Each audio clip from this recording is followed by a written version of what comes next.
Volt up, gear down. What is it and why has it been my motto for almost 2 decades? Well, I'll tell you what it is. It's a slogan that I'm going to get tattooed across my forehead. Although it might cause some problems with people saying volt, gear, down, up. Maybe, who knows? But let's talk about it, why it is very important for crawlers and why something like, let's say this axial rift could never be a crawler because of the gearing. So the way that a crawler works is you got a motor, you got a transmission, you have your axles, and as you go from the motor to your tires in the final drive ratio, you have this gear ratio that increases your torque of the motor and decreases your wheel speed. At some point, you have enough gear down that you can crawl with it.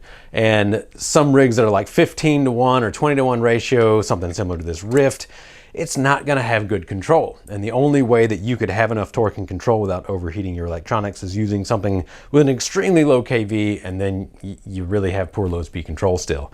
Like maybe 500 kV on this thing running on 11.1 volts. And it still would crawl very terribly. As you can see, I can roll it back and forth really easily. There's not a lot of natural drag to the system because we do still have the detent force of the motor. It takes force to turn the motor by hand, of course, even if it's not powered. And we can tell by this that there's just not much gear down. Now let's look at something like this Wraith 1.9. So it does have smaller tires, which gives it an advantage in gear down, but it also has a lot more gear ratio. Instead of being, somewhere 15 to 20 to 1, this guy is probably sitting at like 45 or 50 to 1. Really hard to push. For every rotation of the motor, it spins half as many times on the wheel. So why? Why do we volt up and gear down? Originally, the volt up portion was because everybody was using 6-cell nickel metal hydride, and really you couldn't get enough wheel speed with a 55 turn motor or an 1000 kV equivalent. You just couldn't get enough wheel speed on 2-cell LiPo. So I came around and said, volt up, gear down. And the reason why the gear down came into place was because, especially with brushless outrunners at the time, you couldn't get good low speed control.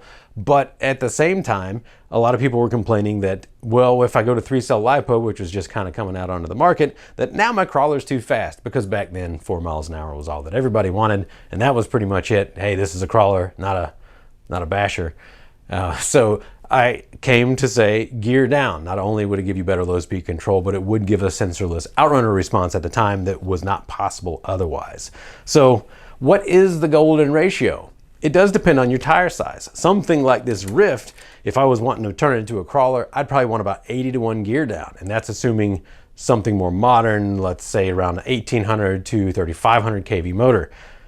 In modern times, our motors have gotten faster and faster, so the volt up portion really isn't that big of an issue. Almost everybody runs 3-cell LiPo anyways these days, but the gear down is extremely important, and it's the only way that you're going to get all the benefits that a crawler needs.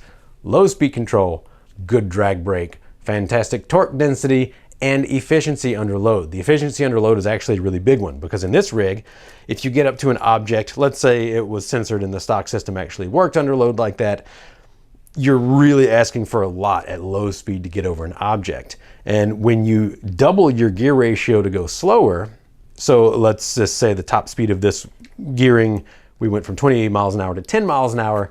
On that same object, we only need half of the amperage. And amperage makes heat by the square of the amperage, which means that our heat actually goes down 4 times inside the ESC and the motor. So there's so many reasons that we volt up and gear down, and I do feel like coming on 2 decades that well, maybe I wouldn't get a tattoo of it, but it's something that needs to be restated over and over. Now, luckily in the market these days, pretty much every crawler that we have on the shelf has enough gear down stock out of the box. There's not very many options that don't come with enough gear down. And a lot of this is because the manufacturers don't like to warranty motors over and over and over. And so they've learned over the years, if you don't have enough gear ratio, if you don't have enough gear down, you're gonna smoke a motor in a crawler. It's just how it is. Even if it's a slow 55 turn or 45 turn 550 equivalent, something around 1000 kV, which really isn't what rigs come with these days. But the point of it is that manufacturers learned by really trial and error. And of course, I kept guiding them, hey, we need to have this much gear ratio, we need to have this much gear ratio.